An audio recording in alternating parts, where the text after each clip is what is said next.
Zubeldia, bigarren egun hontan, lider, etapa gor, esan da, azkenean, 2 mendate gor, eta denbora atea dezue. Bai, etapa luzea bezain gogorra izan da, beroak de jokatu tarten, eta bueno, zorionez, azkaraten gora korte bat indeu, eta gure artean jolastu dugu garaipena. Ez dakit, espero zenunten Aimarrek atzoko atakeo hain azkar atzera jutia.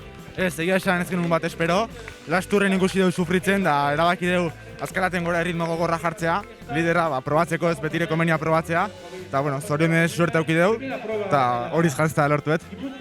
Gaurkoan danak Aimarren kontra esan, bihar danak zure kontra jungo ia.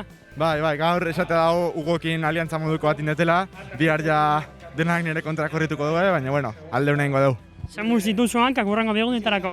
Bueno, ondo, espero dut ondo rekuperatzea, eta, defenditzeko gehi naizen horia. Biharko baino, astelenekoa da klabea. Bai, baina, bueno, asteleneko etapa erregina izatea dago, baina bihar de mateunez euria eukiko dugu, así que egun garrantzitsu izangoa. Eskerrik asko zorionak. Mila esker zuri.